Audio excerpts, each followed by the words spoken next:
Here's something most middle-class Americans never question. The way you think about money was programmed into you. Work hard, get a stable job, buy a house, finance the car, upgrade your lifestyle when you earn more. That sounds responsible. It sounds smart. It even sounds successful. But what if I told you that exact mindset is the reason you're financially stuck? Not because you're careless, not because you're lazy, but because you followed the script perfectly. The middle class doesn't stay broke by accident. They stay broke by habit. Habits that feel safe, logical, normal. And that's what makes them dangerous, because you defend them, you justify them, you repeat them year after year. In this video, I'm breaking down 8 costly habits that quietly keep middle-class Americans financially stuck. And if you recognize yourself in even one of them, that's your wake-up call.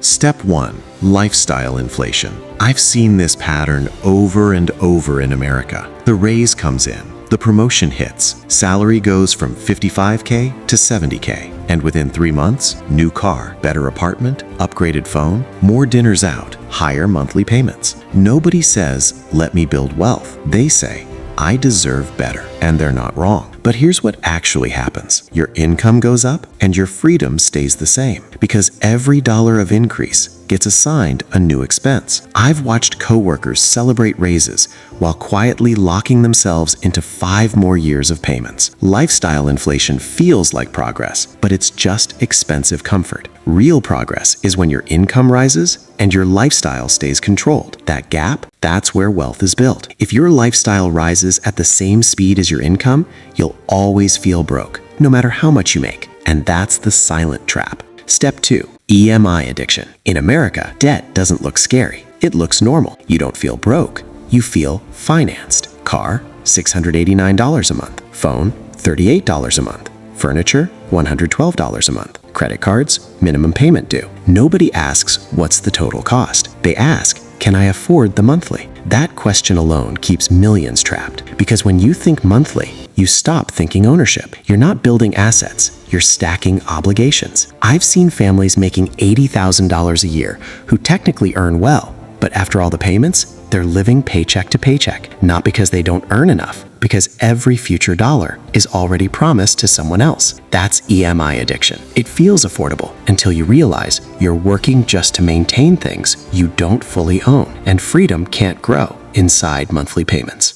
Step 3. Leftover saving. I've heard this so many times here. I'll save what's left at the end of the month. It sounds responsible, but in real life, there's never anything left, because money flows toward lifestyle automatically. Groceries go up, gas goes up, a random Amazon order shows up, dinner out just this once, and suddenly the month is over. Leftover saving is not a strategy, it's hope. And hope is not a financial plan. I've seen people earning decent money, $60K, $75K, even $90K, but they save almost nothing. Not because they can't, because saving is treated like an afterthought. Your future doesn't grow from what accidentally survives the month. It grows from what you protect first. If saving comes last, it won't come at all. That's the quiet truth. Step 4. Fear of investing. I've sat in rooms where people say this confidently. Investing is risky, and then they keep their money sitting in a savings account earning almost nothing, while inflation quietly eats it. In America, people are not afraid of spending. They're not afraid of financing. They're not afraid of upgrading. They're afraid of investing,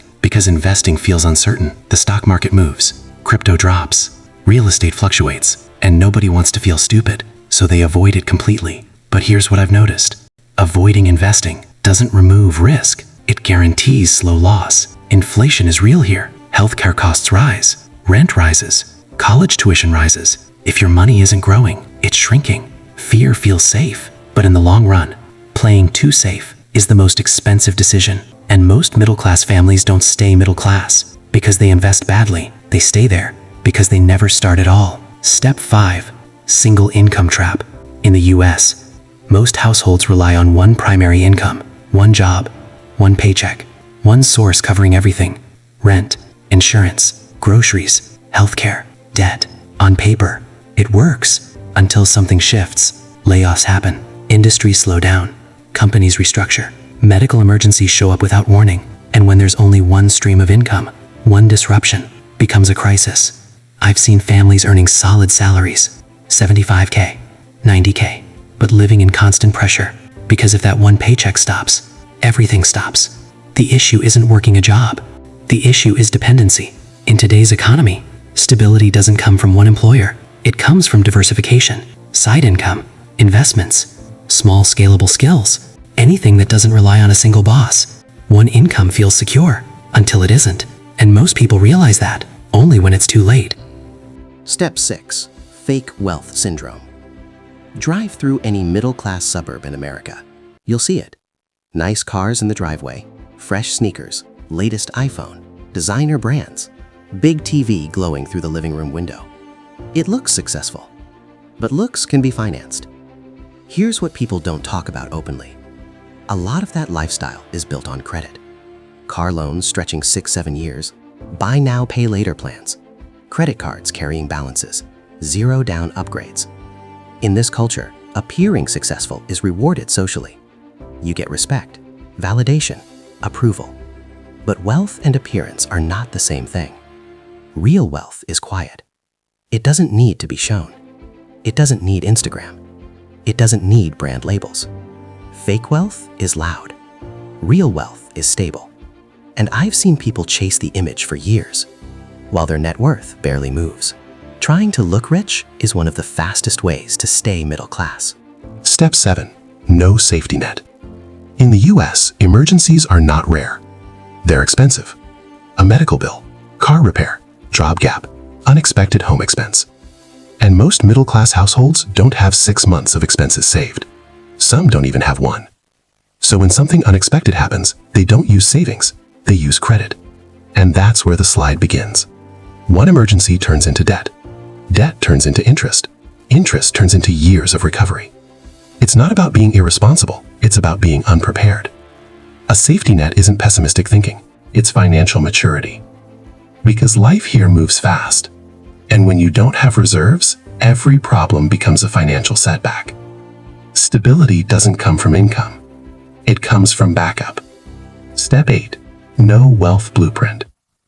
Most people in America have financial goals. Make more money, buy a house, retire comfortably. But very few have a real plan. No written targets, no investment strategy, no timeline, no asset allocation thinking. Just movement without direction. They work hard for 30-40 years, hoping it somehow works out. But wealth is engineered. It requires clarity. How much do you need? By what age? From which sources? With what strategy? Without a blueprint, income gets spent. Raises disappear. Years pass quickly. And one day retirement shows up without enough preparation. Middle class isn't about income level. It's about financial design. If there's no long-term plan, money drifts. And drifting rarely leads to wealth.